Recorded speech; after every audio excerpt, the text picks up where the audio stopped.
What's going on, everybody? Welcome back to the podcast. This is episode 645 of The O Show. We are presented by TickPick.com. Lisa Ann, have you ever used TickPick?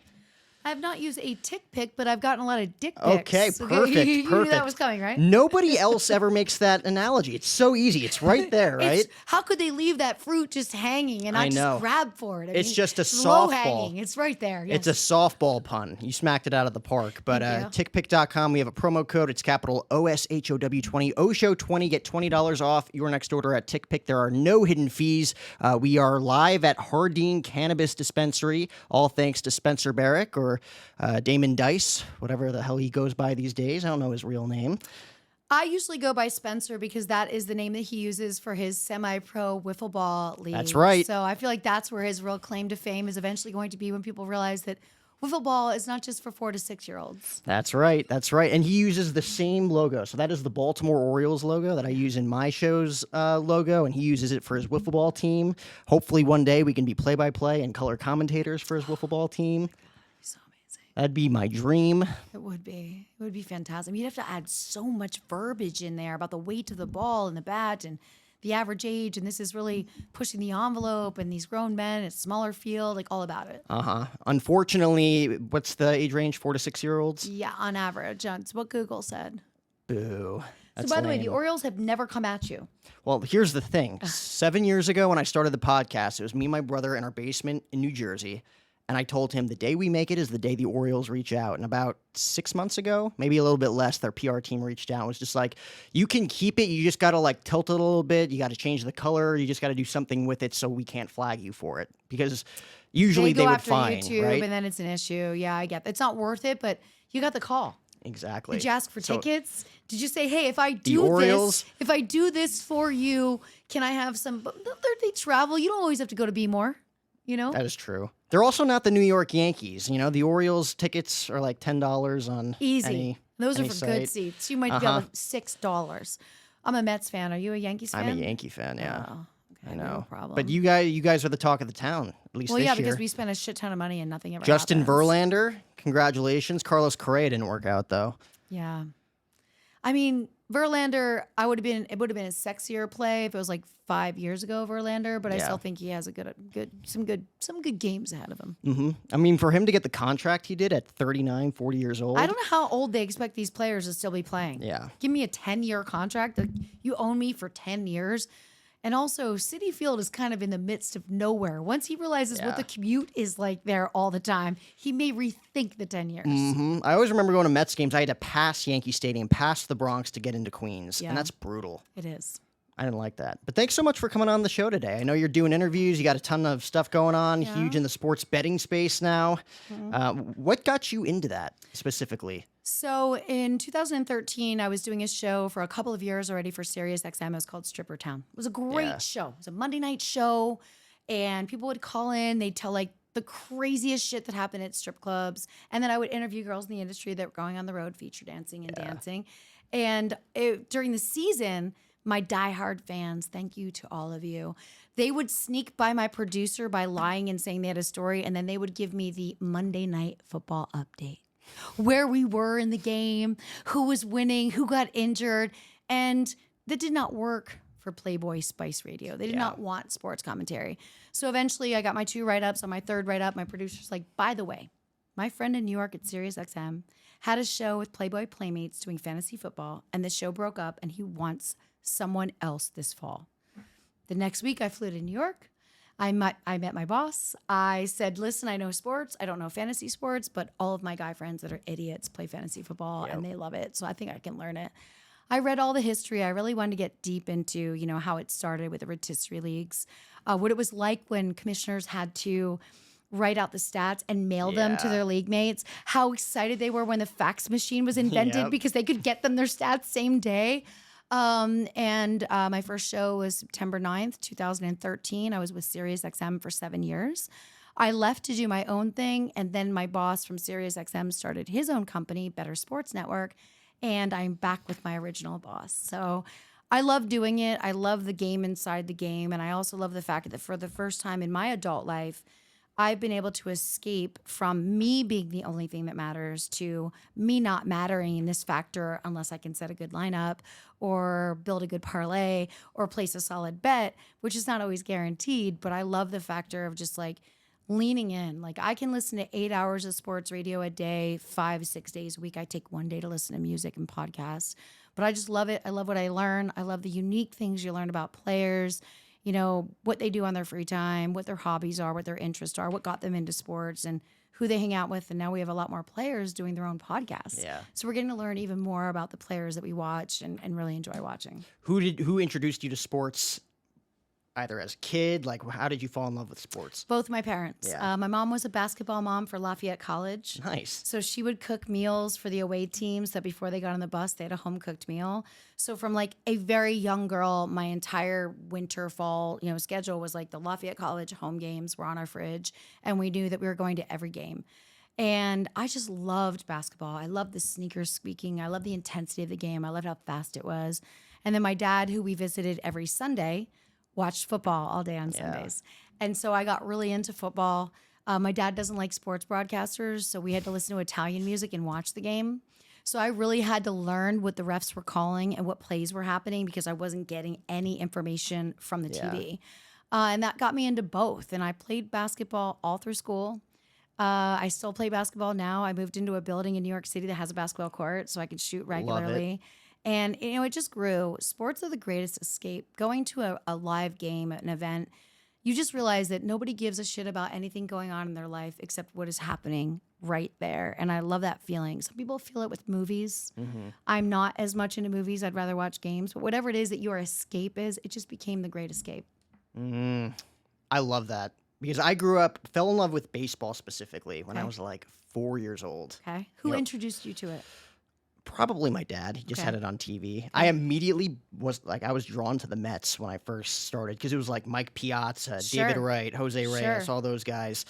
And for whatever reason, because everyone else was a Yankee fan in the house, I'm like, I'm going to be a Mets fan. Lasted all of about 2 weeks maybe. Went to my first Yankee game, like A-Rod was hitting like 50 home runs. Oh, that was in the old stadium too, right? Right. Before they built the new one, which the old stadium had more of a baseball feel than like different. a mall. I feel like when I go to the new stadium, like at a mall, and then I walk out and the stadium's there. It's not that. City Field is real. It's a real baseball feel. Yeah, it's got it's got the wiffle ball field, the video games in the back. Was it Shake Shack, which is unbelievable. I think Shake Shack and then the Bleacher Bar at Wrigley Field, 2 best burgers I've ever had in my life. But the problem with Shake Shack is it takes so long, and like you miss 4 innings. And who wants to do that? Like, why can we not have an app? There was a time where A-Rod was considering becoming a part of, the Mets organization, and the first thing I said was, yo, A-Rod, if you're going to do this, can we just start ordering from Shake Shack at our seats and then we get a message? They don't have to deliver it. I'll go get it for me and my friends. Yep. But don't make me stand and look at a 27-inch television in line and hear the game be... there's nothing worse than hearing the crowd roar and your back is turned to it because you're waiting for the best burger ever. It is a good burger. Well, luckily you also have that giant screen, like in the back. Yeah, it's like not it's double-sided, and you're just like same. looking at it the entire time. I feel like a jabroni standing there. Like, get your food early and sit down and just don't leave. It's like I just paid multiple $100s to do what I could have done at home. I'm watching it on TV. Yeah, and annoyed at the people that they don't realize you're in a hurry. Mm-hmm. Expedite this, but they make them fresh. The fries are great too. Mm-hmm. All really good. What's your most favorite sporting venue to be at? Okay, so for baseball, I love PNC in Pittsburgh. Beautiful stadium. That is a beautiful stadium. And not only that, when you come in from the airport in Pittsburgh and you go through the tunnel and then you come out and you see like the skyline, which always reminds you of the one Batman series that was shot there. And then you got Three Rivers Stadium over on this side. You got PNC. Like, I feel it. Like, I feel like I'm in a sports city. Yeah. So that's my favorite ballpark. I would say basketball arena has to be MSG just because there's such a vibe. Such a vibe. And hockey, I haven't gotten to see the Vegas Knights in person yet, but of course Anaheim was really great when they first put that together for the Ducks. Mm-hmm. Oh, I think Anaheim's a great city in general. I've knocked almost every stadium and ballpark off my list. I still have about 50% of the hockey arenas. And I don't include it, like if it's a shared like Staples, you can't say you've been to the hockey game at Staples just because you went to see a Lakers game or a Clippers game at Staples. It doesn't count. Has to be switched over. Has to be hockey. So I'm trying to, that's like a lifelong goal, is to see every park. And then, something new opens. You're like, okay, that one doesn't count anymore. I got to go back. That's my problem with like half of them. Like the Texas Rangers, now they have Globe Life Field. Yes. I'm like, I got to go back there. The cool thing about like Wrigley or Fenway or even like Lambeau Field, like they're never getting rid of those places because they're attached. Like they're literally, not just figuratively, but they're literally attached to the cities to where if they took them down, they'd have to reconstruct half of downtown. Right. It just wouldn't work. You can't do it. Yeah. So you're New York based. I mean, that's where, to me, like being in Phoenix, I've been in Phoenix for 7 years now, right? You don't really get the same toughness, right? Being out west, people are a lot nicer. People are way nicer. Everyone's willing to collab out here. Yeah. We're like back east, like if you're not a big shot, you're not even getting a chance. Like, how do I become a big shot if you're not going to like mold me into becoming one, right? Very different. It's definitely more intense, but there's definitely like great things about it. Like in New York, you can be in a cab and have a full out fucking verbal altercation with your cab driver and still work it out, pay them, be like, all right, peace out, bro. Because they fuck up, you can yell at them and it's okay. Like in LA or Phoenix or here, you yell at somebody, they're like really taking it personally. They don't take it personally in New York. It's also, I grew up in Pennsylvania. I lived in California for 30 years. And the last like 5-7 years of me living in California, I also had a studio in New York. And because I wanted to do my show for Sirius in the studio, because it was exciting walking into that building, the building where Stern is, the building where so much happens. I'm like, I just want to have an employee laminate and be able to walk in. So I rented a studio apartment right across the street from the studios at SiriusXM. And that energy to me was very different. You're in the fishbowl, you're watching celebrities walk by to like promote their movies or whatever, other athletes coming in. And I just felt it there. I just feel like in the Northeast, people are a lot more like committed to their sports teams. LA, I'd meet a guy, I'd be like, oh, that's a really nice hat. Are you a Pirates fan? And he'd be like, no, it matches my sneakers. And I'd be like, oh, I would like to murder you. And I never want to go out with you again. Like that's normal in LA. But in like New York, you buy a Mets hat that doesn't have the official colors, but it has the logo. A Mets fan is going to be like, why are you wearing that hat? It's not the colors. You must not have Mets pride. If you had Mets pride, you'd wear those colors. I mean, Spike Lee doesn't walk into MSG without looking like the Knicks colors threw up on him. And that's definitely a Northeast thing that's different than anywhere else in the world. Like the latest and greatest professional authentic jacket, jersey, sweatshirt, hat. Sneakers. It's like you want Socks. to feel like a player. Yes. You're right. There's like the camo hats. I see Yankee hats that have like Red Sox colors that or people they're will all wear. black. Yeah. I mean, that doesn't even match a special day uni. You know what I mean? It's not like a Sunday whites. Like, at least stay in the category of something the players would wear or not wear. If you're breaking that barrier, it's kind of like an unspoken sports rule that you just know better. I was born and raised a Dallas Cowboys fan. Cowboys, yeah. Born and raised, still a Cowboy fan, or did you switch? No, still. Okay, cool. And some people switch. Not easy No, growing no, up outside of of course. Philadelphia. Not easy. Very disliked. But they were America's team when I was growing up. And remember, growing up in the 70s, we didn't get every team televised. So you followed the three big teams. You made your choice.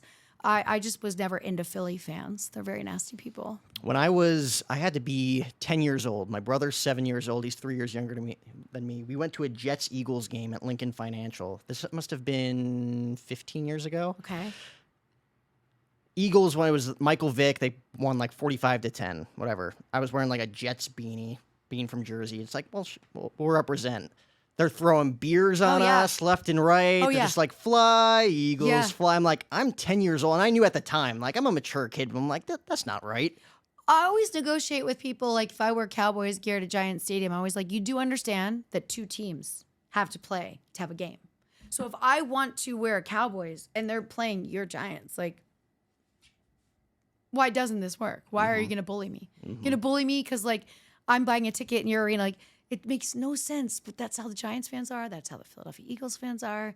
No love for that. Are you numb to the fact that the Cowboys just disappoint us year in and year out? Oh, yeah. I watch games and I'm like, it doesn't even hurt anymore. Like, you just expect it. They never get past the divisional round. That's where it's like, okay, I'll be shocked. Like, even if they make I thought they had a good chance at potentially beating San Fran this year, but I still really wasn't excited. I'm like, they got to get past Philly. It's like, it's just I not did happen. not think they could beat San Fran due to the defense. Also, we have a lot of inconsistency. And so for me, if you remember, the last big game for the Cowboys was also the last big game for the Giants. And so when I was betting the next week, I was like, okay, look at the stock market. And some of the best guys that used to be on the market that are now full-time in sports betting, they look at trends. And so Dak doesn't have 2 big games in a row. And either does Daniel Jones. So to me, it was like, okay, right here, Giants are done. Right here, Cowboys are done. It's that simple. Michael Gallup is not consistent. Brandon Cooks is a good pull. Now, we just picked him up this week for a draft pick. Okay, no big deal. But Brandon Cooks, before he got lost in the zone of the Texans, was always playing 16 games a season, was always averaging 1,000 yards a season. So I do believe Brandon Cooks can be a decent asset, but I would have been happier with Odell. Mm-hmm. I would have too. I really wanted Odell. And now we don't have Zeke, so I'm fine. What are you gonna do? You know what? I'm fine with Zeke. He didn't do enough for me. We got Pollard.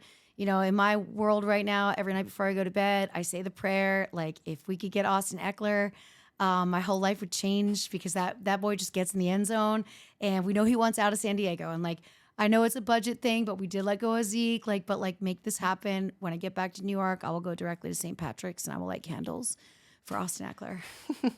I pray for sports. That's a little absurd. I don't know. You don't do that?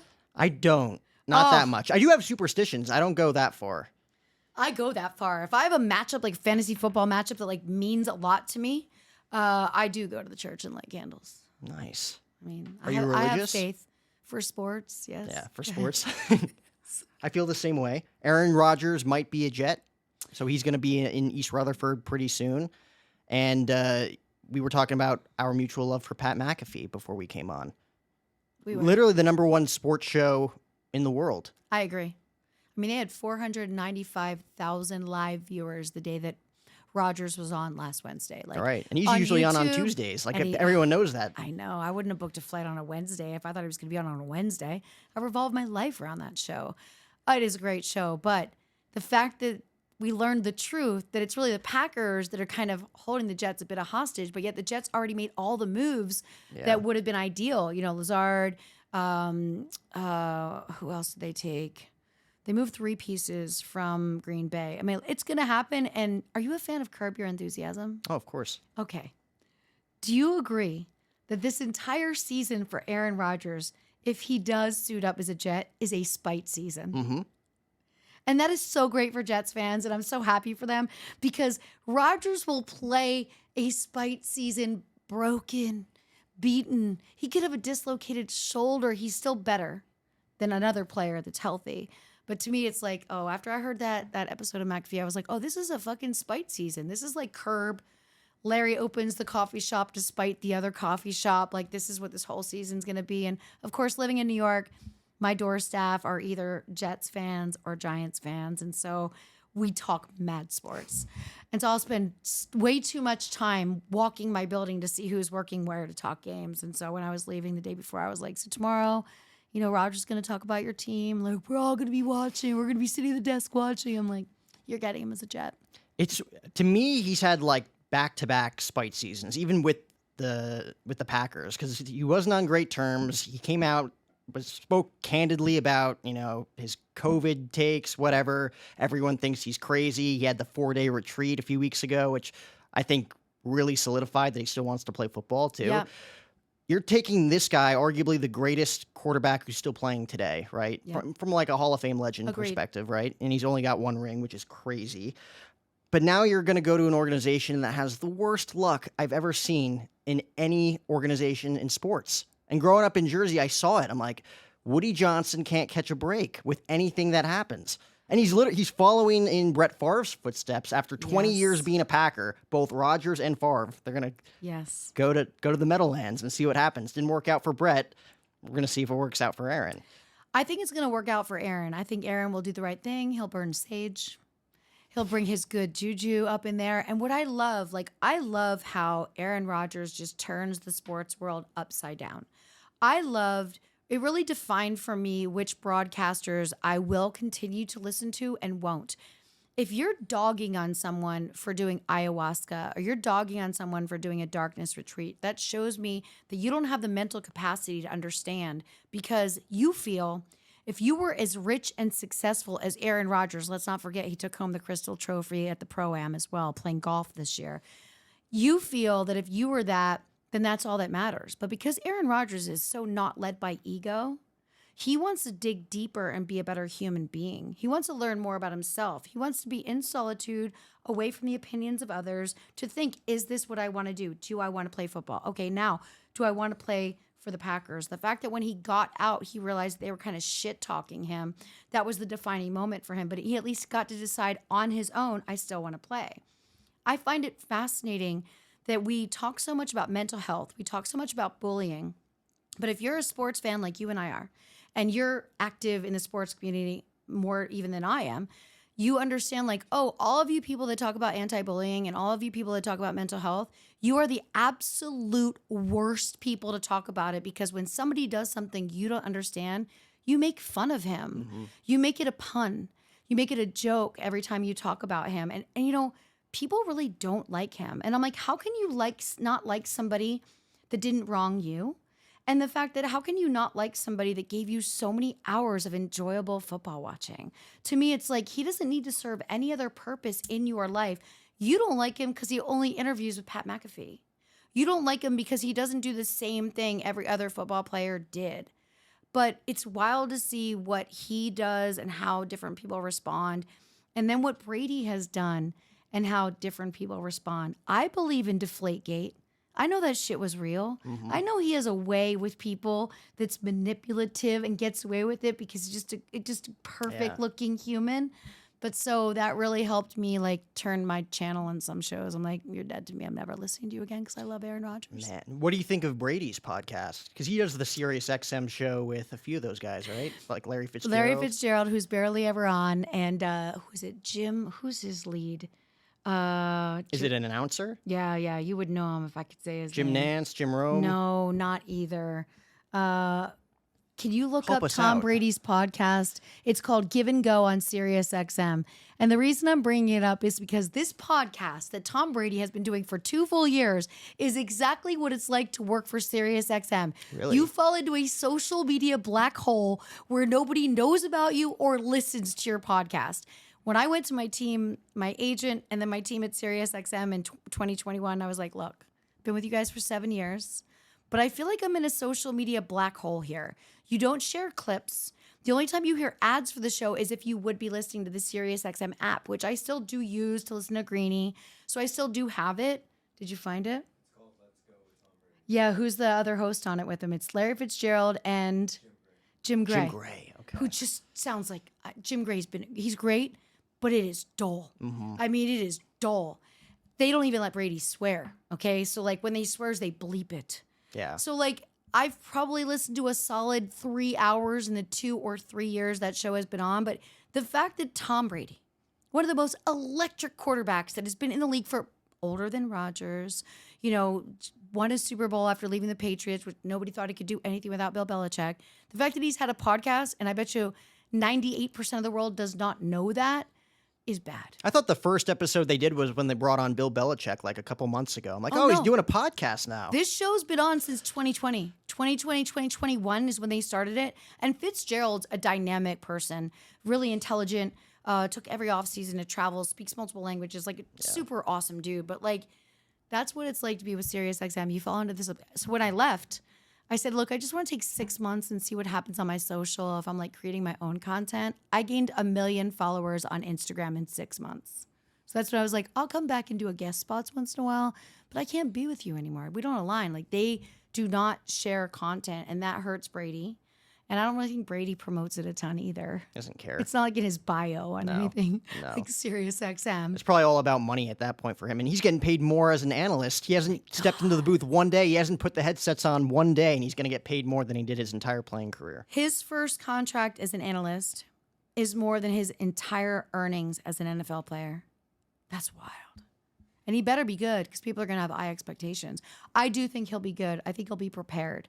I think what we're seeing right now with the world turning against Tony Romo, it was fun at first to play Ouija board, crystal ball with Tony Romo. I'll never hate on Romo. I love his takes, right? But he's not very prepared. He can't tell you the history of a player. Was their dad an athlete? He can't buy time with tidbits. Yeah. And when you're listening to games, what do you love? You love that tidbit that you're like, ooh, I didn't know that. About where they went to college or something great they've done. Yeah. Romo doesn't go there. He got away with it his first year. His first year, I'm Sure. like, he's predicting everything Yeah, we were that's like, happening. tell us the lottery winning tickets. Like, what's next? And then people kind of saw, oh, this is his whole game, Him and Jim Nance, they have chemistry. They I'll do. admit it. It's They just do. like he needs to be a little bit more the fact that CBS got that mad at him. So mad at him that they were going to have some sort of an intervention. But Brady will take it to the extreme, and he will be good. There's no doubt about it. And he will be prepared. But it's also awesome to see players having opportunity after their careers. Yeah. Yeah, Pat McAfee, to me, I think there's a lot of people out there that don't realize that Pat McAfee was an NFL punter or played football. Like, there's a lot of people who, in, like, the WWE universe, who's like, oh, commentator Pat McAfee, From who has his Barstool. I'm show. like, he's not a fucking Barstool. He's a punter. He was a Pro Bowl punter He was. who also happened to train to be a professional wrestler since he was 11 years old, which I didn't know about until I heard that story and he performed at WrestleMania. Did you watch him on WrestleMania? Of course, I was there. Dallas, Texas. Oh, my I God. loved You it. got to go? And I'm going this year at SoFi Stadium, too. Oh, my God. How was it? Unbelievable. He was so much more athletic than people expected. The backflip, and then for him to do the whole squat jump and then do the suplex to Austin Theory, that blew the roof off the place. The energy must have been incredible. And then Stone Cold Steve Austin, who's like the GOAT of professional wrestling from a charismatic standpoint, gets the biggest pop I've ever seen, comes in, drinks a few beers with Pat, Stone Cold Stunner. Pat knew how to sell it completely. He's like, that was the greatest moment of my life. He's like, I don't even care if my wife knows it. Like, that was the greatest moment of my entire life. I can't believe you were there. What a great event to go to. I try to go to WrestleMania whenever I can. I grew up, good to know. I've been a wrestling fan since I was a little kid. So it's So you're familiar with Paul Heyman? Paul Heyman is the greatest mic worker, promo artist. I'll call him a promo artist I've ever seen for someone who's never actually been in a match. And his story and you've is met him in unbelievable. person, correct? I have once. He is very He's intimidating. fantastic. He's fantastic. He's intimidating. He's a great human, though, and he takes people under his wing through his life that he reaches out to. I got the privilege of meeting him a couple of times and then was able to have dinner with him. And still to this day, like when I'm doing good things, out of nowhere, I'll get a text. And I hear the text, I read it to myself as if he was cutting a promo. And I feel it, like the juice is there because he uses his words. And then he's like, that was really great. You keep doing this thing. And I'm just like, and it just like, it's like a check. Like it's like when you don't have a boss, but the person that just comes down over you and like tells you you're doing the right thing to stay on the path, you're like, so hype for days. He's a monster. He's probably like Miss Anne. Such a great dude. So, and also so helpful, like in his community of linking people together. He's introduced me to people that I've been friends with for 10 plus years now, that he just wants the good people he knows to look out for each other. And he has that like fiber in him where he's just like, oh, I think you two should meet. I think you two should meet. Amazing. And he's as real as they come too. So he's not going to BS you if he doesn't think you're worth it. But like if you hear his voice somewhere in person, like if he's talking to somebody before you walk in to see him, it's like no one else is even talking. You just hear his voice. I feel like it would be like that for me with McAfee right now. If I walked into a restaurant, McAfee was across the room and talking, I would be like, everyone stop breathing. I hear him. He's in this location. Have you tried to get on his show? Not yet. I'm waiting till Gumby comes back. Yeah. So what I did was when they were selling the free Gump shirts to get Gumby back, the import-deport situation, I was like, I'm going to silently buy this shirt. I'm going to take a bunch of photos in it. I'm going to post it at 12:01 on a Wednesday. I know their whole interview schedule. I knew that would be a good time. I knew they'd be just coming up on something. And they made a big deal about it. And there was a moment where all the listeners of McAfee thought Gumby and I were going to get married so I could bring him back. But it's just not that easy, especially with Canada. Or I would have already done it. But then after that, I became close with Gumby. We watched remotely. We watched Succession together. Just like I check on him weekly, making sure he's still in a good headspace because it's got to be frustrating. But so I'm waiting for Gumpy to come back. And when he flies back to the US, I plan to, no matter what I'm doing, drop everything, be at the airport with a bunch of fans with signs and just welcome him, like make it just this crazy thing. And then I told him like whatever he wants. He wants to fly to Vegas. Every time he's off, I will sponsor him to take mad trips with me to just welcome him back to the US. And it's so dumb what's happening too. He could just go in through the border at Mexico. I keep telling him, but it's not going to work. But it's sad. It's sad. But at least, Pat has him working. He's still doing all the editing. He still does Hammer Down, all the podcasts and everything. So he's still good. But so I'm waiting for that moment. I don't want to burn it yet. I want to be side by side with Gump when it happens. Well, that'll be a cool reunion then. To be on like your favorite show and have that reunion at the same time. And I'm sure you're welcome on at any time. I'm sure. And like the guys in the studio, that bit that day was like, it was hearing all of their commentary about me was really, really sweet. And I was like, all right, we're just going to leave this here. And then we're going to keep making it about Gumpy. But like anytime guys on the internet see me posting a photo, like I was with Mikey Overs this weekend, all I get is, does Gumpy know about this? Does Gumpy know about this? I'm like, oh my gosh, that was like May last year. Like you're still on this and I still love Gumpy, but there's nothing I can do about it right now. Yeah. That's great. That's like, of course, he has a phone, right? Yeah, I mean, like we talk regularly. He knows what I'm doing, but that show is just dynamic and really showing us that you can have fun without being negative. It's the new norm. Like we were talking about traditional broadcasters on the way out. Like we talk about a Jim Gray, legend, Hall of Famer, does not resonate with people my age or oh my gosh, teenagers. There's no way if you put him on in a room and didn't let people have their phone, and on the other side let people have their phone, they would be listening for 60 seconds. They'd be so deep in TikTok. Like, there's like, I need something faster. I can still listen to him and still hear it while I'm doing this. It just wouldn't work. And also, like, look, I love Michael Irvin. Cowboys, Cowboys love. But, like, Michael, like, you can't talk about how good the Cowboys are for 20 minutes every fucking week because they're not. They never are. They're never going to be better than a 10-6, 10-7 team. They're never going to make it past the first round. We know this. I went to the last Super Bowl the Cowboys were in Arizona. I was like 95. Yeah. That's been a long time. Like, young people don't know that they call them America's team. Some of these people weren't born yet. They don't know we've been to the Super Bowl. They have no idea. And then Stephen A., like, he'll just go on a rant. So in the morning, I start my day with Get Up every day. And I start my day with Get Up when Greeny's doing it. Yeah. And then at 10 a.m. Eastern time, it switches to Stephen A. And then Greeny goes on ESPN 2. So I'm on the app. So, like, if I have my earbuds in, I'm across the room, and I hear Stephen A. open and start yelling about something, I know I got to run over and change the channel and get to my Greeny because I do really like Greeny. He's two completely great. different personalities. Totally. Greeny is the type of guy where I feel like he's approachable. I could approach this guy, be like, nice to meet you. Like, he's just, you're killing it in the space. Congratulations. Yes. Super kind. Stephen A. Smith. Not that Stephen A. Smith isn't like that, but I could just tell him, like, he's charismatic. He doesn't take any BS. Like, probably not as approachable. Kind of like Paul Heyman. Like, nice guy, but at the same time, I'm having a panic attack. Sure. I don't know what he's going to say to me. Of Like, course. am I worthy of being in the same room as this guy? But, like, Greeny eases in my morning. He gives me, and Greeny covers everything and has great producers. I love Hembo. Like, he's intelligent. I love that they cover baseball. A lot of shows really shy away from baseball. And they give you a little bit of everything. So I feel like if I'm going to do 3 hours in the morning, I want to know what happened last night in the NBA. Because on the East Coast, I don't get to watch all the late games. I like to go to bed, I want to hear about hockey. I'll give you my little taste of everything. And if there's something that really excites me, I'll dig deeper online.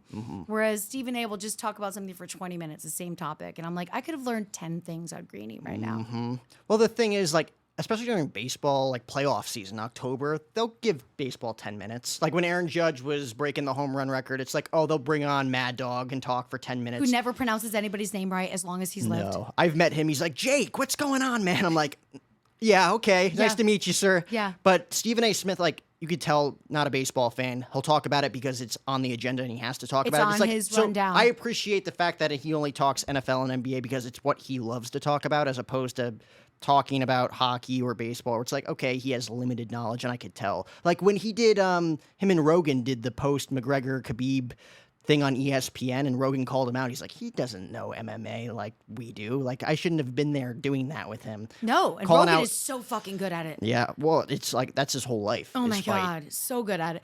But like, look, Stephen A., you have great producers. Let them speak for 10 minutes. These young producers that we're hearing are eventually going to be in your seat. And so if you don't know something about Greeny does it. If there's something he's not really well versed in, he'll let his producers take it. And then you build a relationship with them too. I like building a relationship with the whole show. And ironically, I would rather listen to Greeny on the radio than watch him on TV. Really? I just like the voice. The voice. The TV is a little bit more distracting. And when I listen, I'm really focusing on that room. I don't know. I just really listen well when I'm not watching something. How difficult or easy was it for you to try to kind of transition into being like a host? Because with SiriusXM, it was mostly radio with what you were doing. Obviously talking about something you were familiar with, but like, was it difficult for you becoming a host? It wasn't, because I've been studying it for so many years of my life. Yeah. And, you know, when I first went out on the road in the 90s, we didn't have the internet. You went into a hotel, the only goal was they have HBO and ESPN, right? You would have like 4 channels. And so that was when SportsCenter was the same for like 8 hours overnight. And it would just be the same rotation, which I didn't even mind. I would watch the same rotation for like 3 hours. And so once it became me doing sports radio shows to promote my feature gigs, I really became a fan of sports radio. And so when I would sit there, I would see what I liked, like a good tease before a break, like, ooh, I want to answer that question. I'm definitely going to sit through this commercial. So curious. And before the internet, you couldn't even Google it before the commercial was over. And so I really picked up on, I was almost like I was studying my craft without knowing it. And those great hosts kept me company when I was alone on the road. For 7 years, I traveled alone. And so the only thing I had to look forward to was a sports page, ESPN, and now I love ESPN Up All Night on the SiriusXM app. It's like SportsCenter, but you're just listening to it and it goes through the whole thing over and over, a loop. But so I listened to hosts and I was able to, like, when I sat there, I was like, oh my God, weirdly, I know what I'm doing because I've been listening to so much sports radio. I know how to, like, Greeny is the smoothest with a read. He could be having a conversation with an interview. You don't even know it's over. And next thing you know, he's talking about Indeed. And you're like, oh my God, that was so good. So, and I still study it because you always want to be better. You're probably already like, you knew what they were going to talk about before they even started talking about it. Yeah, it does. That was me. I was watching games growing up. I'm like, oh, you know, if they did that instead of that, that wouldn't have happened. And then like Michael K on the S Network is like, well, they should have done that. And I'm like, I know what I'm doing. I know, like, this is going to be easy. K. Oh, another great broadcaster, right? He's the reason I'm probably standing here with you today. Really? To get into sports media. I season tickets.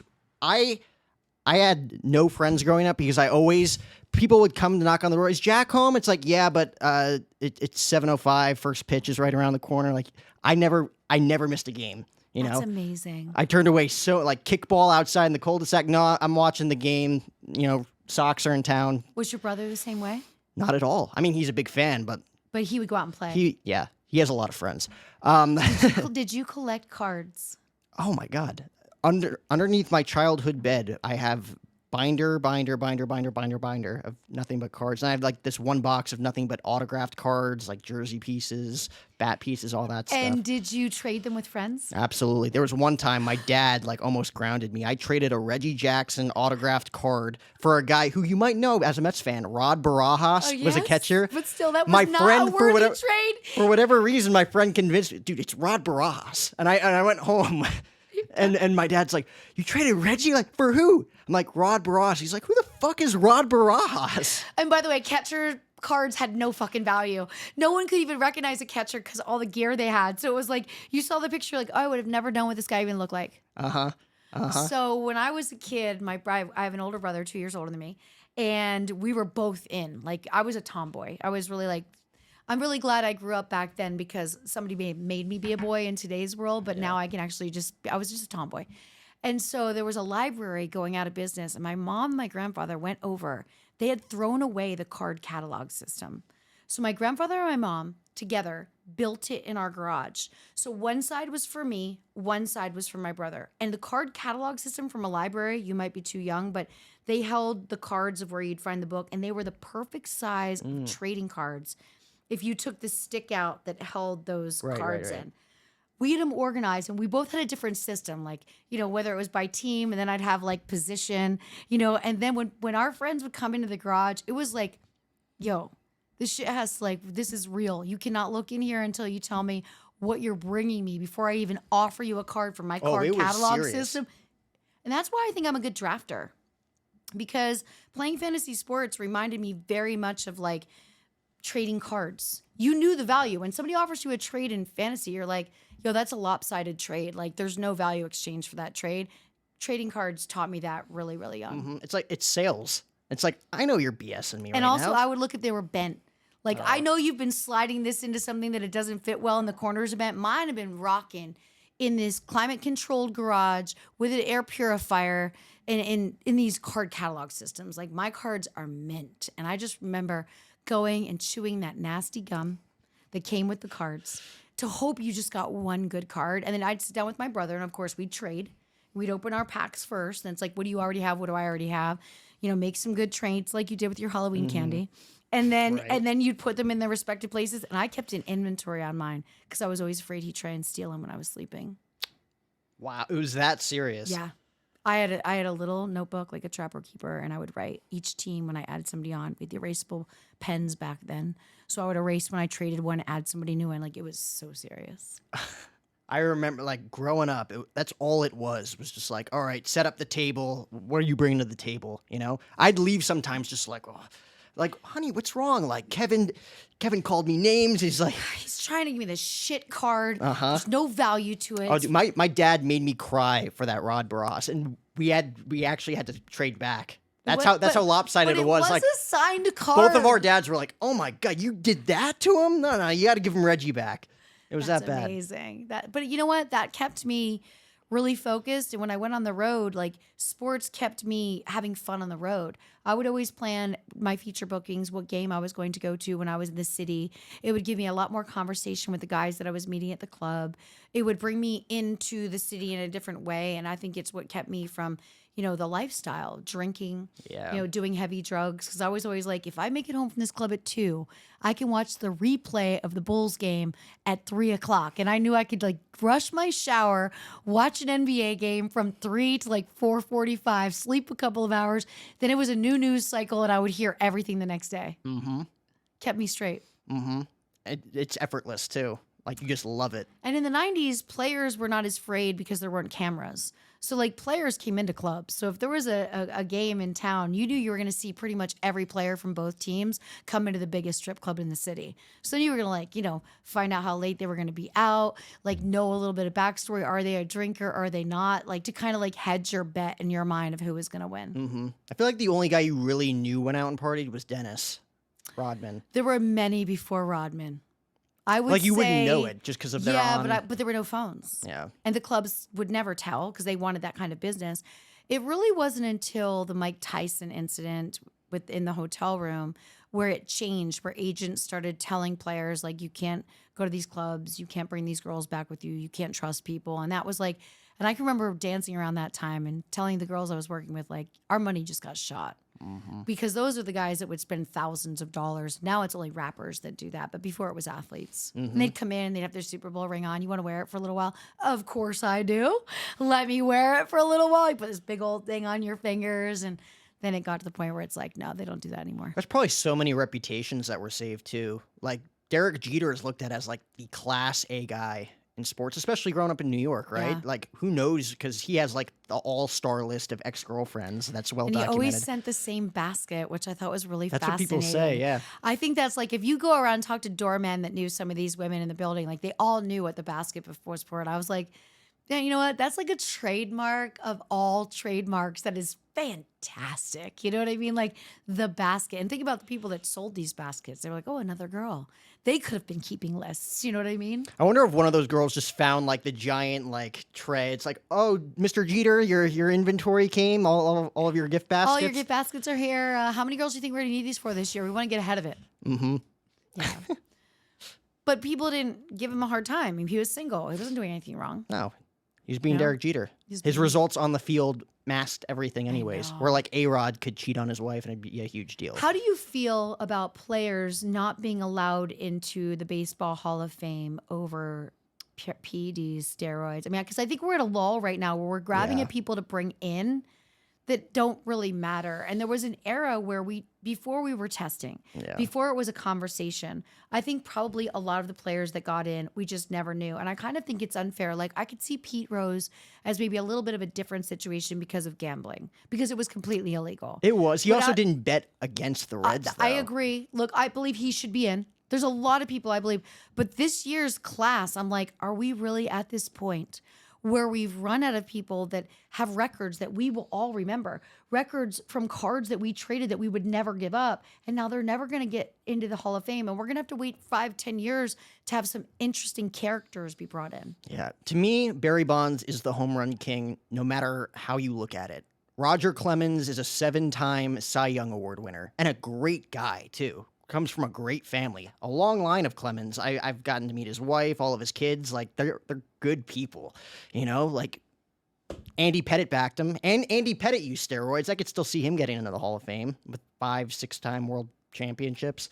To me, those two guys especially, I don't really like the Rafael Palmeiros of the world, the A-Rods of the world. Like A-Rod's reputation got poo-pooed over much more than baseball. I agree. So, like, to me, it's like if he never gets in, it's whatever. But, like, a guy like Barry Bonds and Roger Clemens, class act individuals who have, in my opinion, made up for it. You know, they've helped the younger generations. They're great guys, great for the baseball Bonds community. Still hit bombs when he wasn't using. Well, that's something that they could use against him, being like, you were a Hall of Famer without the steroids. Why'd you have to use them? But to me, like, when you look at the stat board, 763 home runs, he is the home run king. He should be in the Hall of Fame. I agree. And it's ridiculous that they both, I think this was the last year on the ballot last year, so they're done. They're done. Which sucks.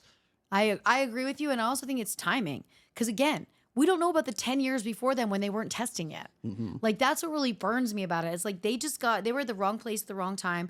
And a lot of players take them to heal faster for recovery. There is still no true proof that made them a better hitter. And to me, the skill of actually hitting a baseball and actually making enough contact to have a home run has nothing to do with PEDs. It's a skill set. It's timing. It's knowing the pitcher. It's all of that combined, and you erased it all over one thing. Like you're a pro athlete. You're already just like this bionic version of what a normal human being is supposed to be like anyways. Like, who cares? Like, when you look at, I'll say Derek Jeter again, because he is not like, he does not look like an athlete. No, if you saw him walking on the street, you could walk by him because he looks like a regular guy. I felt the same way about Derek Carr. I was at a Radio Row, and you know, Derek Carr is one of those guys that he doesn't run with like a huge posse. He was just so low key. He was dressed casual, and he walked by our table with Sirius, and I was like, "That's Derek Carr." I'm like, "Wow, he's not a big dude, and he's so low key." It'd be the same way with Jeter. I think, like, I saw David Wright in person once. I'm like, he's pretty yoked. Like, I wouldn't know it on TV, but, like, he's in pretty good shape. A lot of the pitchers who, like, Max Scherzer, I'm like, wow, he's pretty veiny. Like, God, they've got to be so lean. And also, they really don't get a lot of, like, big meal time during the season. You know, between practice and meetings and going back to the room, maybe some treatment, maybe a nap, some food. Their schedule is really intense. Baseball is intense. Basketball is intense too, but it's a lot of travel. It's a lot of moving around and being in different beds. It's a lot of adjusting to different food in different cities and like just getting by to eat your pure protein, plain chicken breast bullshit that we'd all be yoked if we were on that schedule. Exactly. Who, in your opinion, that you've met is like the coolest athlete that you've ever met? Oh, man. I mean, I think Barkley is just so cool. He's just funny. He's charismatic. And the fact that, I don't know if you saw when he was on McAfee and he talked about the fact that he won't be on social media. He's like, you know, being rich and successful is like being the prom queen. All the ugly bitches hate you. Like when he said that, I was like, oh my God, I love him even more. He's fantastic. You know, Michael Irvin was just with us here at FSGA Winter Conference in Vegas last month, promoting the Stunt app, which I think is it's really cool. You know, it's like an OnlyFans for sports people. Yep. And what's great about it is people are gonna be able to sell their content, whether it's rankings, articles, what have you. I think it's really gonna take off. I think it's very cool. So he's always been incredibly nice. Yeah, that's a tough question because I go through my Rolodex of how many people I've met, and I just think I'm so fortunate to know so many people, and everybody's been really cool to me. Man, I mean, it's to me, there's athletes, of course. There's rock stars, which can go either way. I've met really awesome rock stars I think are the greatest human beings in the world. I've met rock stars that, oh, wow, they were dicks. Yeah, you're just an asshole. Uh-huh. You're making more money than you deserve, whereas athletes really had to work for it. I think there's something different. And I think they actually have more interaction with their fans. I walked out Frank Gore 2 Decembers ago when he was fighting in a Jake Paul fight. Yeah. And so I worked with Frank Gore and LaShawn McCoy when I was working for Bovada. Before sports betting was legal, the money as an influencer was in the offshore books. Like, it was so sad. Like, I wanted New York to legalize sports betting, and at the same time, I'm like, I can no longer promote a shady offshore book. This sucks. But walking out Frank Gore, you know, his kids, his family, he's a great dude. I did a bunch of lives with him. And when I would do lives with Shady, you know, Shady and Leonard Fournette were really good friends. And Shady and Frank Gore were really good friends. Frank Gore was actually the athlete that convinced Shady not to stay in school for another year and to play football instead. And the way he convinced him was his agent took him over to his house. You know, Shady is at the door. And Frank's like, I'll be right back. And he comes from his safe with like a shit ton of cash. He's like, do you want this? Do you want this? Or do you want to go back to school? Like, what do you want to do? And like hearing that story, but Fournette would come on after a big game. He had that Fort Tutty game 2 seasons ago. And he's like soaking in his bathtub, you know, on a live with us, on an IG live, just killing it, just making me laugh. So, like, they are just fun people that want to interact with other people. Like, athletes are just different. Like, I met McAfee and AJ Hawk for Super Bowl week in Phoenix this past week. They're just exactly who they are on TV, which is great. I met A-Rod. I have a funny A-Rod story. So I was working security. I was a freshman in college. It was Diamondbacks, Nationals, Sunday Night Baseball, Mother's Day. It's A-Rod, Matt Vasgersian, and Jessica Mendoza, Sunday Night Baseball at the time. And I'm working security for the Diamondbacks. Fuck. So my job that night was to watch the production truck, the ESPN production truck. They're like, make sure that those 3 get in and out without any trouble, without fans bombarding. Sure. You know how legitimate fans can be who don't understand the business side of it. So it's like going in and out. Of course, I'm just like, oh, hey guys, big fan, whatever. Don't acknowledge me at all. You know, they're just in and out doing their thing. My shift ends, and I'm like, all right, I got to go to the bathroom. I walkie-talkie. I'm like, hey, guys, they're done. They're back in the truck. Can I go to the bathroom? They're like, yeah, sure, whatever. There was, like, porta potties right across from the production truck. And, like, that's, like, the worst feeling in the world when someone, like, barges in on you. There was no lock on the door. But A-Rod barged in. And, of course, I was just like, you know, someone's in here, you know. It's, like, the worst possible thing that could happen. And I knew, I'm like, that was my childhood hero, Alex Rodriguez. And I spent, like, the next 3 minutes or so thinking, I'm like, all right, this is my opportunity. How do I recover from this? How do I make this work? Yeah. And I get outside and I'm like, Mr. Rodriguez, I'm so sorry. And he has like this giant baseball mitt hand. And he just 5-stars me in the chest. He's like, it's all right, buddy. At least it wasn't Jennifer. And I looked over, there's like the big black Chevy Tahoe. And in the back seat, there's J-Lo. And she gave me a wink. And I walked away. I'm like, that was the coolest thing that's ever happened to me. She follows me on social media. I love her so much. I love J-Lo. Everyone loves J-Lo. How can you not love J-Lo? Didn't love her and A-Rod together because he's a hustler. It didn't work out. I thought that was going to be the one that was going to work out for her. I knew it wasn't. No. Back to Ben Affleck. That's odd too, but we won't even get into that. But yeah, so I prefer like probably the coolest, and when it comes to musicians, the coolest crew I ever met was Rage Against the Machine. Just great. Tom dude. Morello seems like a really He's nice the coolest dude ever, and they're also straight laced. They don't do drugs. They don't drink. They don't party. Activists. I got to do their Tibetan Freedom show in San Fran, where it was like this 3-day event. It was so incredible. Chili Peppers live, like they're so tight. Oh, yeah.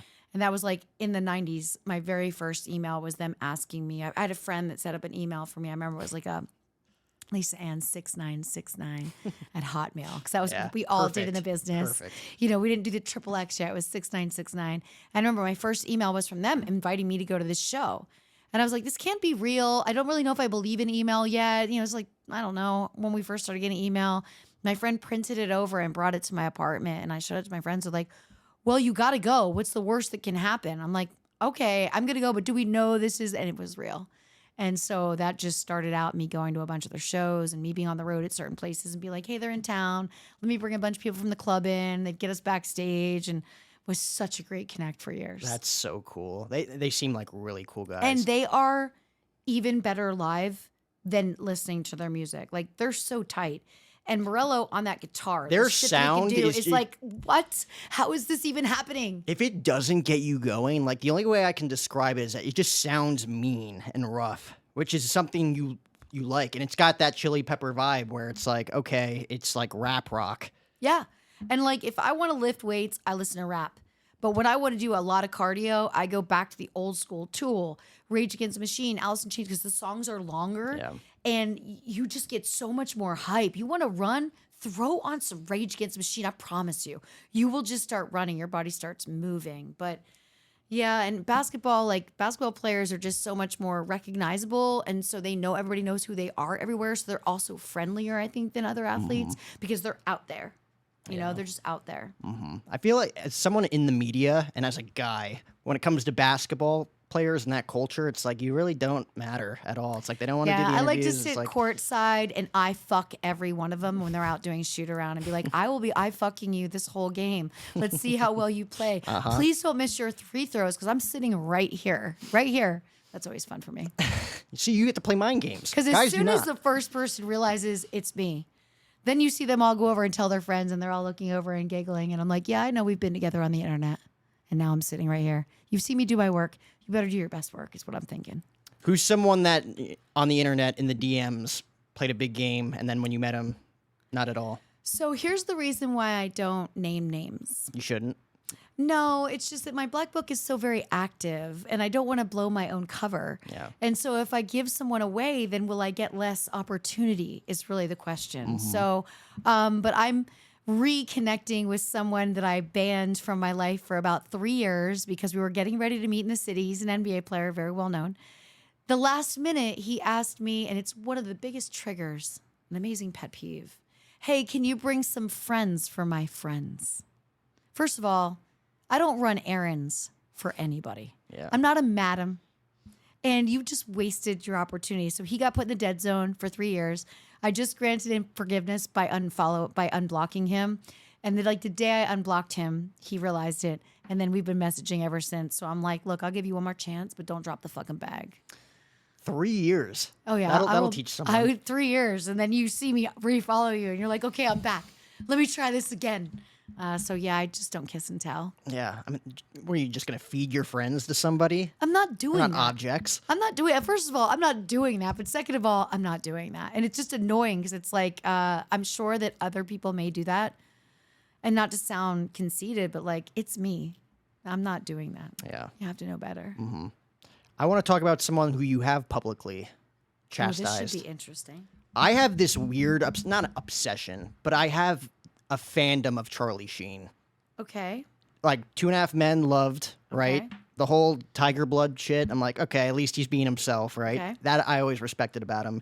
But obviously people who either knew him personally or have seen him, it's like the guy's reckless. Okay.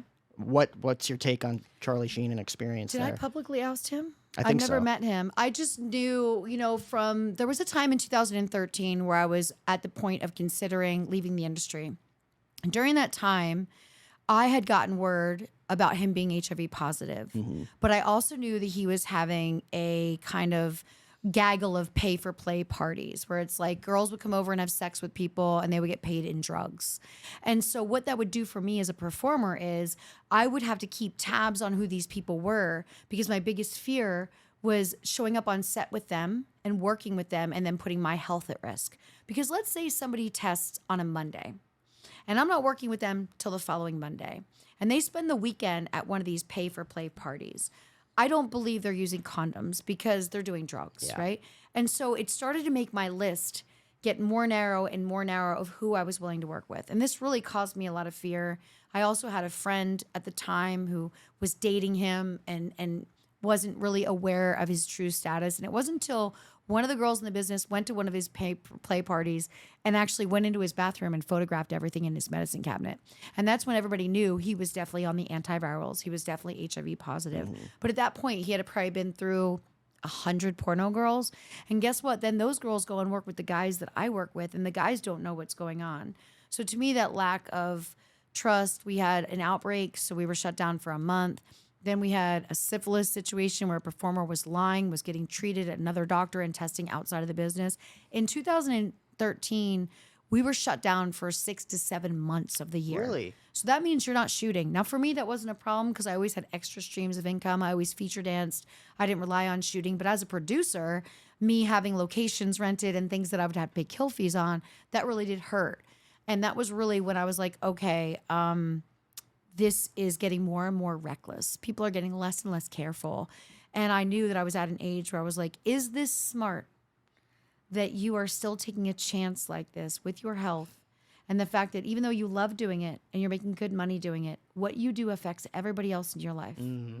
And so you can't be with somebody in your personal life without giving them the whole thing like, oh, we're going to wear a condom. You should probably test. I'm going to test right before I see you.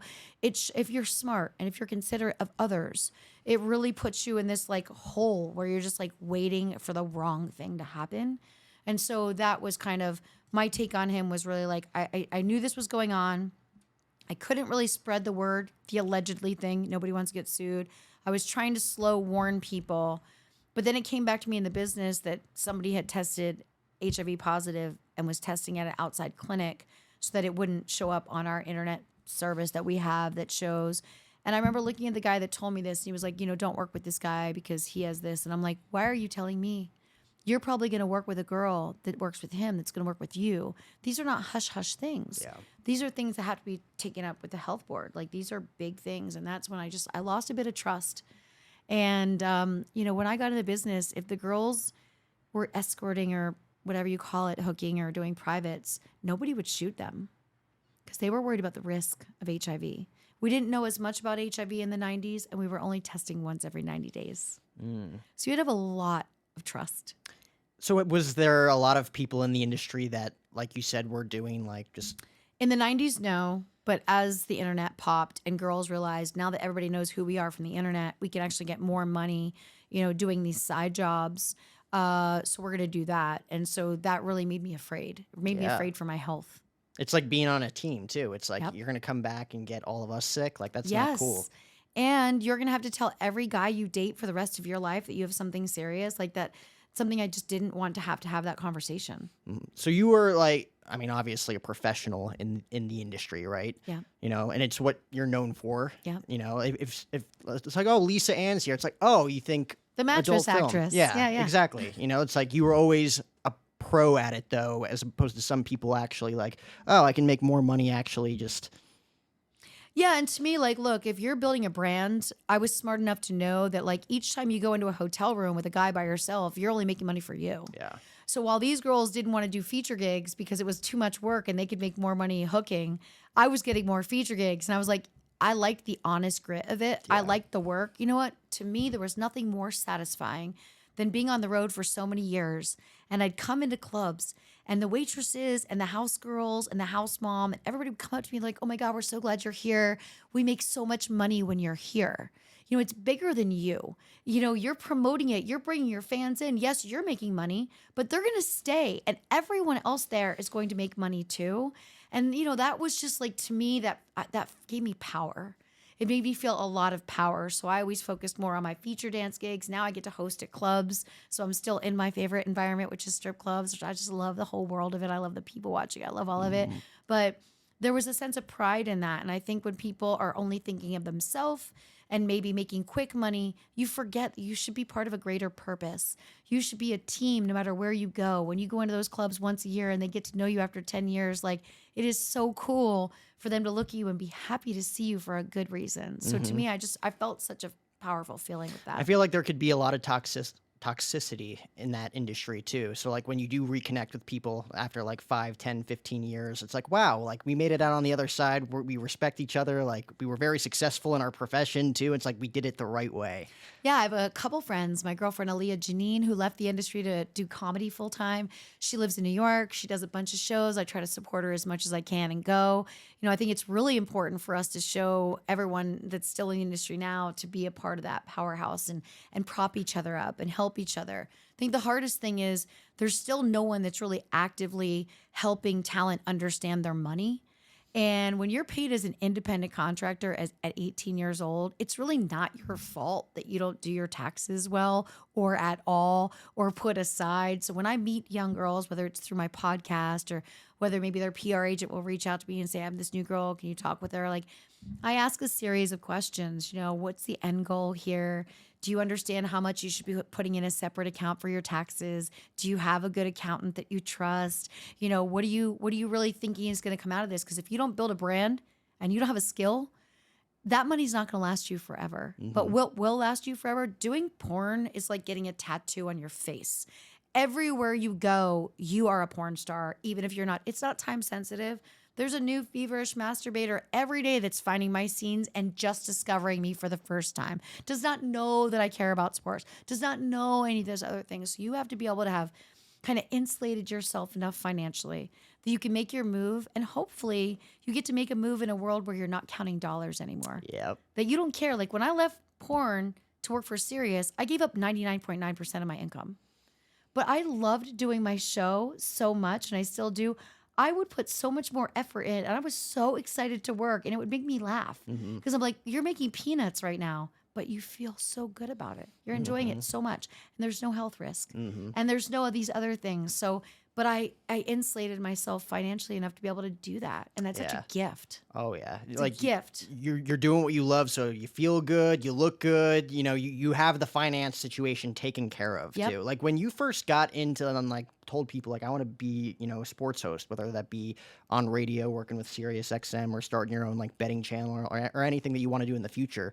Were there just like a ton of people online from what you saw? Was just like, but she's a porn star. Like she probably doesn't know anything about sports. Like was there like that little like thing? Every day. Yeah. Every day. Every Sunday I do some pics, and every Sunday, no matter what, there'll be the dude that's like first of 3. You were so much better when you had a dick in your ass. You look so much better with a dick in your mouth. You should have stuck to sucking dick. Like it is every day, all day, every day. But look, we're not looking for accolades from strangers. Yeah. You have to do, my friends in my group always were like, whatever you want to do, you're going to be great at. Because when you commit to something, you commit. So we have no doubt. If this is what you want to pursue it. So as long as the people you care about are giving you the inspiration you need. But I worry about younger people who maybe aren't as tough as me, who get beat by those comments. In the first year, I was a lot more sensitive because they would then attack Sirius. They'd attack my co-host. Why the fuck would you want to sit by her? She's a whore.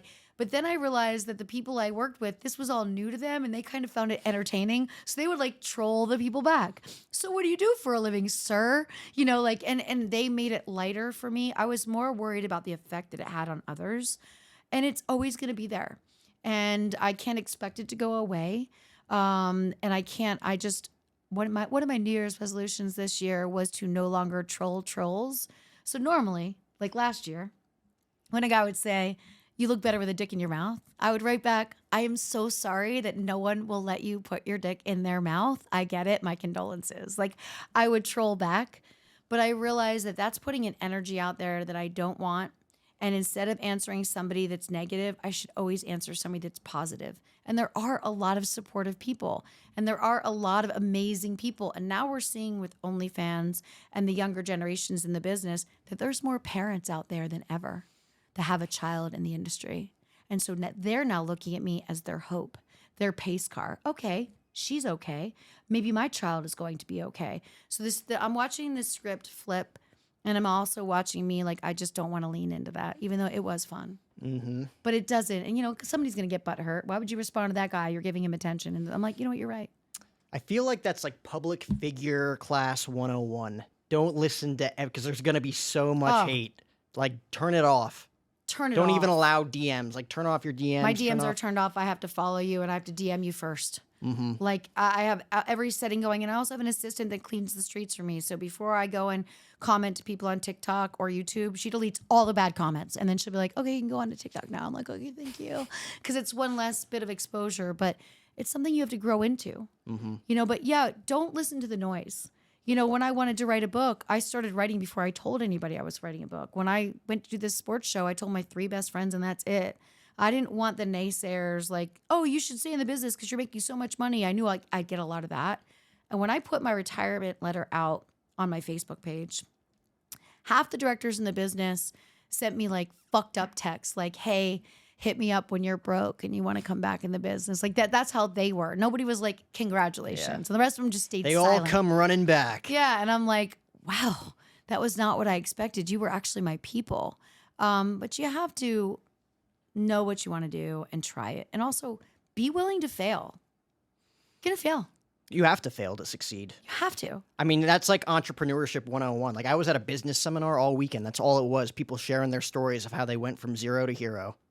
Everybody fail. Like you're never going to be successful. You're always going to be living at home with your parents. You're always going to be mooching off of someone if you don't actually get off your ass and fail. How many of them made it and then lost it and then made it again? Exactly, right? Were there a lot? Oh, like 2, 3, 4 times. People because of lust, drugs, alcohol, bad business deals because you didn't really know, you didn't have the education, and Sure. people just rob you. Oh, or a that's all it friendship is. breaks up, or you're the Relationships same are person, everything, yeah. and the other person gets hooked on drugs. Like there's so many variables that, yeah, I could see that, but wow, that must have been fascinating. But it is true. Mm-hmm. And failure is great because it allows you to accept it and move on and start fresh. Hell yeah. And personally for you, I know you were married in your 20s, right? Yes, I was. I tried it once. It didn't stick. Didn't stick. I have multiple friends. I'm 24. I have multiple friends who are even younger than me, You're like a 22, 23. baby. I know. Some people say I'm like a 50-year-old trapped inside a 24-year-old It's because of baseball. Probably. Yeah. Hembo. I feel the same way about I Hembo. grew up. Greeny's I grew up producer. wanting to be Michael K, and he was like 50 at the time. You know. Yes, I grew see up. that. I grew up on Michael K, Dave Grohl, Oh wow. and Chris Jericho. Those are like my And 3 you read idols. Dave Grohl's book, right? Oh, good. Storyteller? So good. Unbelievable. So good. Okay, so where were you going with that? Age. I have marriage. I have a question about getting married in your 20s. Okay. Given that you've done it and now you're on the other side of it. Yeah. I have friends who are engaged at 22, 23, you know, like there's Christian culture, there's people who just Sure. like want to get it done early because they think like time's running out.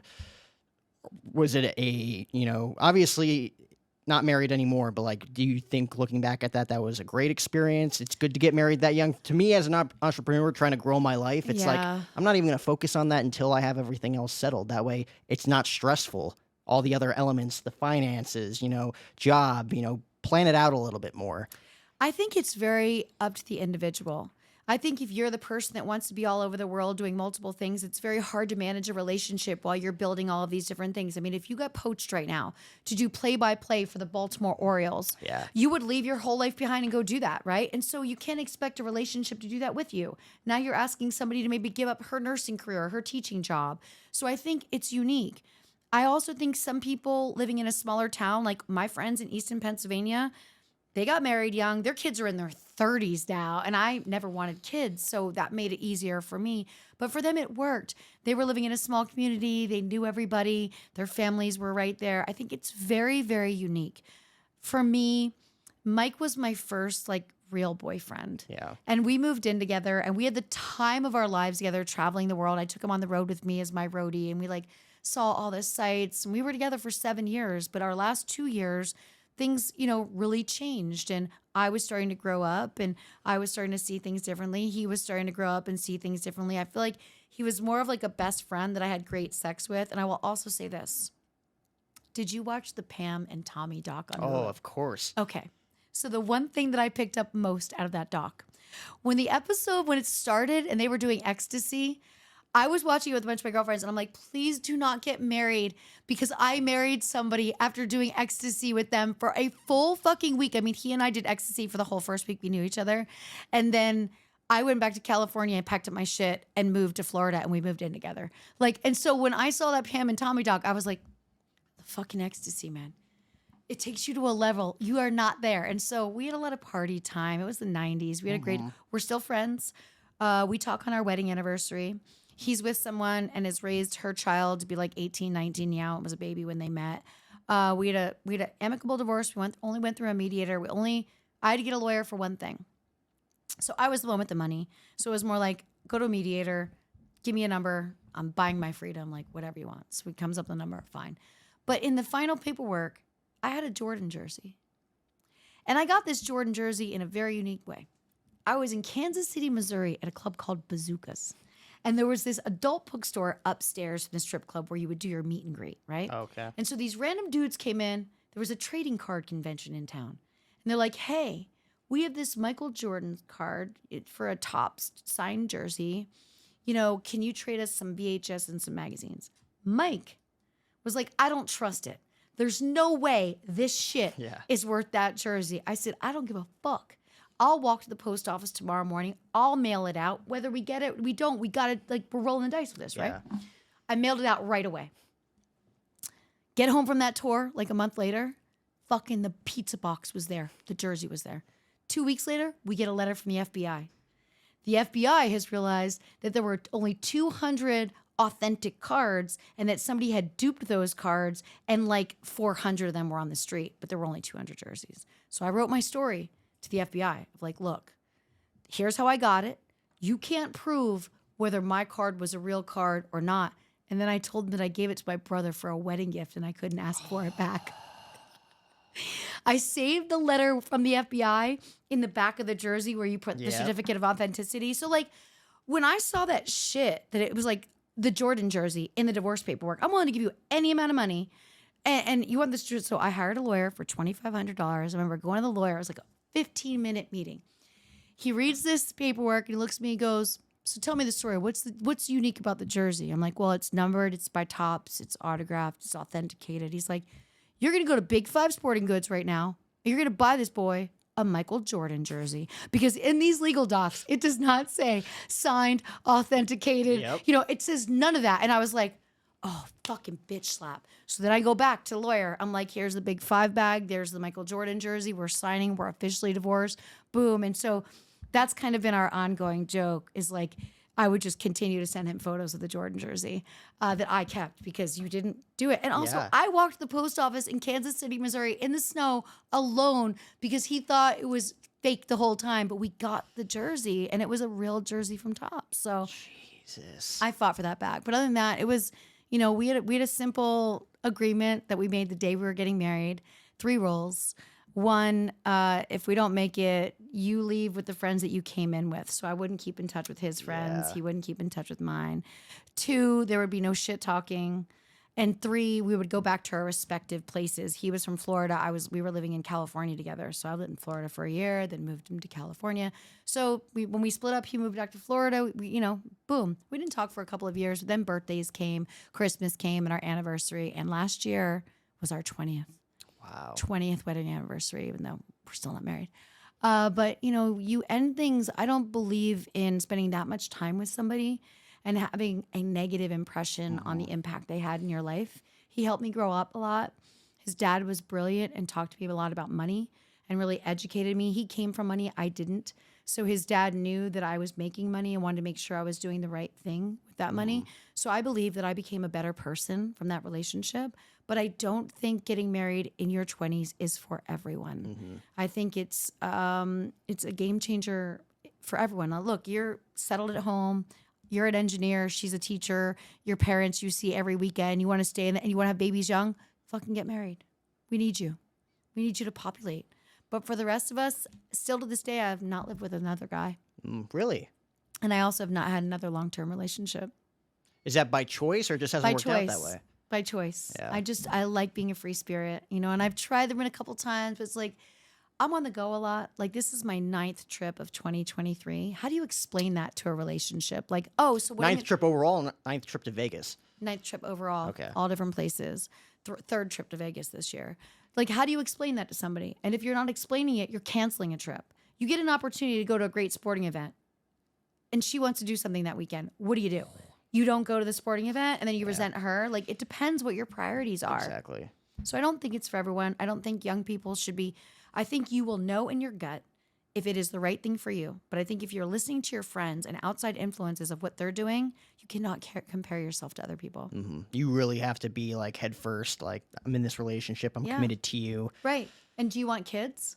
One day. Okay. It'd be nice. So one day, but not right now. Some people want to have them in their 20s. Because some people I feel think that, if I don't get married in the next 3 years, it's over. Right. It's not. And that's not. There's people, who was it? Jay Glazer. That's just right. got engaged. That's right. First time. That's 52 right. years old. That's right. He looked fit. By the way, she's hot. Look at Dwayne, The Rock. The Rock. Had kids at 50. The Rock, you know, but like, yeah, it's different. And I think that we put too much pressure on young people to make lifetime decisions. What you're going to do when you go to college. How does one kid know at 18? Some people know. Some people are like, I've wanted to do this since I was 5. Good for you. That's amazing, but it's not for everybody. Yeah. And I think we get swayed in our 20s more than any other age because we're going to a ton of weddings. You're like, I don't think Mike and I would have gotten married if we didn't move in together and start going to a bunch of our friends' weddings, and then parents were like, when are you two getting married? You should be doing this. And it's just like, it like happened for us. And the next thing you know, you wake up, you're like, what the fuck did we just do? And what just happened there? It's just a ton of ecstasy. And now we're like, we're sharing credit. Mm-hmm. We did run each other's credit though before we got married. Really? Yeah. You guys were Pam and Tommy. Yeah. I didn't want to I want to make sure you have a cable box you didn't return. It's going to be on our credit. I want to make sure we take care of that. Man. Business. I've always been big business. Yeah. And like, given that was like your first love too, I see that so many times, like first relationship is just lovey-dovey, honeymoon stage forever. You don't really like see anybody else, I feel like. No. So you're almost blind in a way. And I was taking a break from doing scenes, and I do think what happened in 1997 in the business really affected me getting serious with him and kind of making this like the sliding door theory where something so crazy happens and it makes you like lock into the next thing without thinking. So in like 1996, 97, the end of 96, we had a bunch of women testing positive for HIV. And to me, that meant there's a male performer that's HIV positive that's still shooting. And once we got to this 6th woman, I was like, fuck this. I'm not shooting. So I was like, I'm just going to go on the road full-time feature dancing. And then the following year, we found out who it was. You can watch the documentary. It's called Porn-demic. And like, I was so close to that. And so I think when I met him, I had such a distrust in everything I was doing that it made me latch on to him even more. Yeah. He was a 49ers fan though. And the very first time we met, he showed up at my door to pick me up to go to the club. It was a Monday night game. It was Niners Cowboys.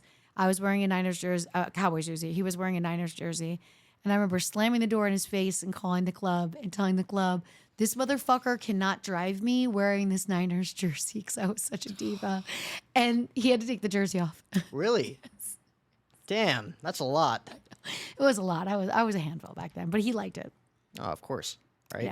Yeah. So like, with that being said, and I know a friend of mine, Renee Paquette, asked you this question. I love Renee. All what Canadians a are the best. doll. Amazing, right? Right. And she recently had a baby. That's right. Oh, she's so beautiful and wonderful. Mm-hmm. What did she ask? She was asking you about how hard it is probably to date around, given like the, your title and your background. It's and very difficult.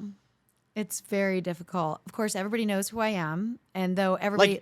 put that aside, like it doesn't matter. But at the same time, it's like, man, like, am I going to live up to like... So guys get it in their head. I always say like, everybody wants to be with me, but nobody wants to be with me. Yeah. And that's really a theory I tell girls in the business. Like everybody's going to want to be with you, but do they really want to be with you? I'm very lucky to have a nice group of men in my life that I get to enjoy sexually and I enjoy friendships with. And for me, like each time I tell one of my friends, my close girlfriends, like, I think I'm catching feelings for this guy. And they'll be like, well, just step away from it because you are a solo rider. Like, you're supposed to be traveling the world. Like, this is who you are. Don't get lost in the sauce. Like, so like, okay, I'm not opposed, but meeting this group and being comfortable with them is one thing. But then next level, being able to accept the things that play on in their head. And it's not just them. It's their friends. Mike would go golfing with his friends and like guys would say shit like, yo, I was just watching your girl last night getting fucked. Like guys do weird shit to each other that like I can't even imagine because women just don't do that. So you're constantly like on pins and needles. Like, okay, he's taking this guy's trip. What are his guy friends going to say? There's just a lot that comes with it, especially at my ilk, right? Being as popular as I was, especially focusing so much of my career on stabilizing the balance between black and white performers. When I first got in the industry, I was like, if you're a contract girl, you're not allowed to do interracial. And I'm like, fuck all of you. I'm only going to do interracial when I get out of this contract. So there's a lot of different layers to me that people have questions about and don't really understand. And that makes it hard. Yeah. And guys are inherently like a little bit more jealous. And so there's nothing worse than being on a date and like a random fan hands your date the phone. And then your date is like, oh, so I'm supposed to take a photo of this guy because he masturbated to you. Like, do you know how many times I've been on dates with civilians, people not in the industry, and they're like, oh, so I'm supposed to take a picture because you've masturbated to my date? And I'm like, okay, I don't think that's going well. Like, I think this is awkward. Like, this has gotten weird. And that's just normal. So who knows what will happen in the future. But for now, I'm just happy living my life. And I'm still a very sexual person. And so I find it impossible to date people my age. So, you know, and it's just weird. I'll be 51 in May. And most 50, 51-year-old men have already had a family, divorced. There's always this, like, constant conversation. I've gone on like first dates with a bunch of guys my age. And I'm always like, conversation is just not where I'm at. Like, I'm like, hey, can we go outside and smoke some weed? You know, I still have a very young mentality. But it's really hard. Guys get really insecure. They can deal with it for maybe the first month. And then month 2 comes around and then they start asking a lot of questions. And I'm like, oh, okay, so this has run its course. We're good.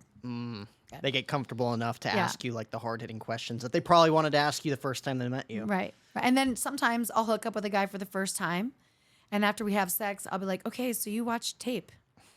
Like, you mimicked like every last 25 scenes I did. I can tell what platform they watch on, what style scenes they like. Oh, yeah. When you're with a newbie between 21 and 25, right away I'm like, okay, I know what this guy's watching, and I need to train him a bit on how to operate with a different woman than the girl that he's been obsessed with in a movie, because that's just a movie. And I talked to Spencer about this too. Like, porn and real life sex aren't the same thing at all. At all. Now, you can still get off. You can still orgasm, but it's not the level of intimacy of being one-on-one with somebody. You're in a well-lit room with people standing there. You can hear people's stomach growling across the room. And, like, you're opening up. And to me, like, intimacy is really about touching and kissing. And so you can't really do that because then you're closing off to the camera. So it's 2 different experiences, but I wouldn't exchange what I learned about myself sexually in the industry on camera for anything. And I knew that when I first started dancing, I was like, oh, I really like being watched. Let me see what this is like on a camera, like set being watched. My first set shot on film, you know, craft services, the whole crew. Nobody had seen me naked yet. And I'm on this outdoor trellis overlooking the Hollywood sign. I look over and there's like 30 people sitting on the lawn, like eating lunch while they're watching my scene. I'm like, this is fucking fantastic. Weird. Like, this is amazing. This is just like, this is everything. And I loved it. And I explored things that, like, I would have been too afraid to do in my personal life. Like, I'm not going to arrange 5 guys to come over to my apartment at the same time. What if they murder me? What if they murder each other? What if they rob me? Like, I don't know. On set, you can call a director and be like, you know, I'm really curious about trying this, and this. Do you think you can set this up? And boom, next thing you know, you're shooting it. So that was fun for me. Yeah. Oh, I'm sure. Just like all like the different like creative styles and everything. And I don't think everybody can do it. I think it takes a unique individual to do it. I feel like there's a lot of people that would emotionally break down quick. Yeah. Have and you I seen saw that a lot in the business. Oof. Yeah. I would say probably 25% of the people in the business right now should be in the business. And 75% are doing it for the money and potentially not even saving that money and not understanding the ramifications after. And most of the young girls always say, like, I'll marry some rich old guy when I'm done. I always tell them, like, you have a window. If you don't marry this guy by 30, they don't want a 30-some-year-old washed up porn. They want like 24 to 21. So, like, you better hone that in before you're out of the range of the rich guy wanting you.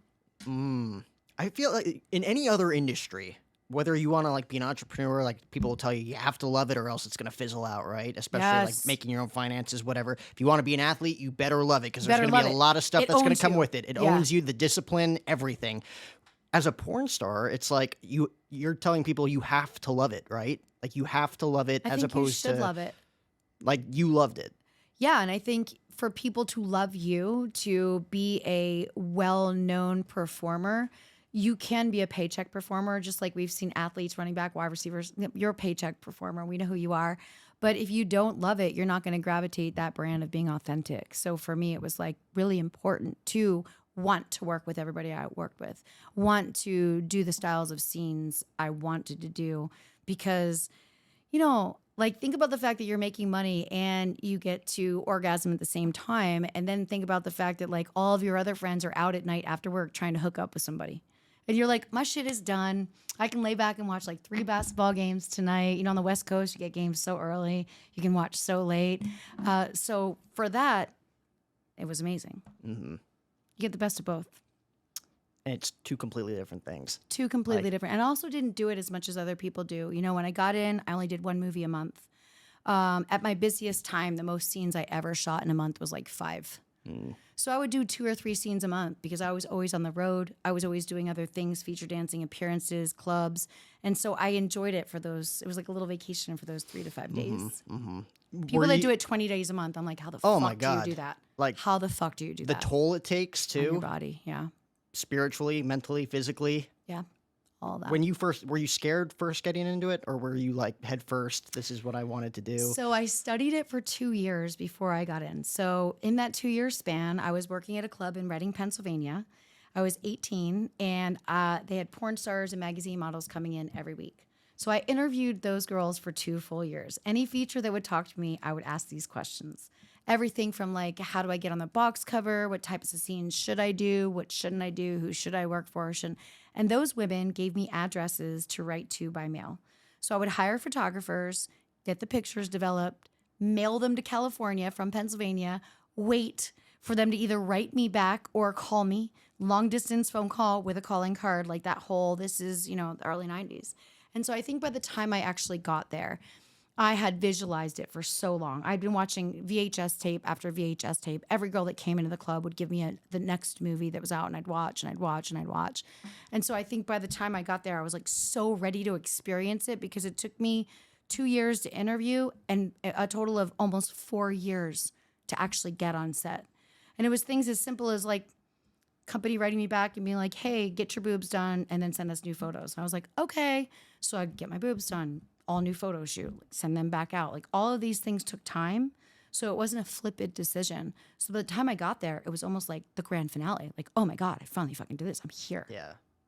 I bought a one-way ticket and it was my first flight of my entire life. And I let a stranger pick me up at the airport and I stayed at his house for a month. A month. A month, because he was like an agent at the time that would just take on like 4 or 5 girls a year, girls that only wanted to be a contract star. So I knew by the time I got out there that I just wanted to be a contract star. I wanted to work for one company, meet one group of people, be in a family with them, and not have to meet a ton of random people because I heard a lot of bad things. And I also didn't really want to live in LA. I wanted to live in the beach. So if I'm going to move from Pennsylvania to California, why do I want to live in the valley? So I wanted to be able to organize these things with a company. I also knew when my peak money was as a feature dancer. So I wanted to kind of shoot all my movies at one time and then not have to go to the valley. So this guy, Peter Davey, he's just an amazing man, still close with him, wonderful human. Everyone recommended him, said he won't be creepy with you. We've stayed with him. He was not creepy with me.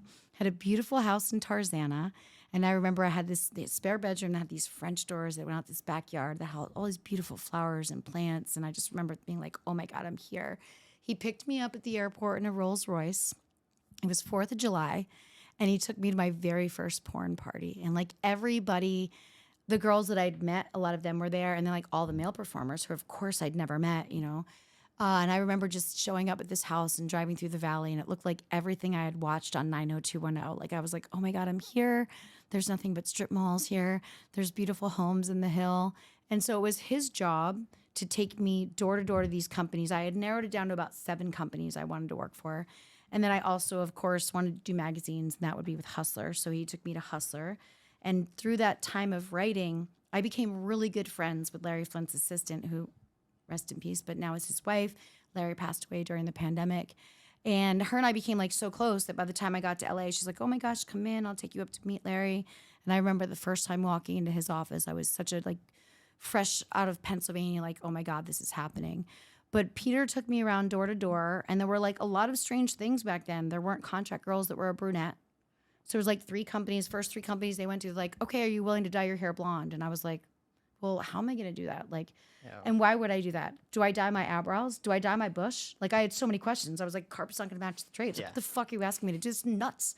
I'm outside of Philly, like, thinking these people are crazy. Mm-hmm. And then finally, I found a company that was owned by an Italian, Kenny Guarino, and who was, in the Italian culture, it's kind of disrespectful to change your hair color because it means you're going away from your cultural roots.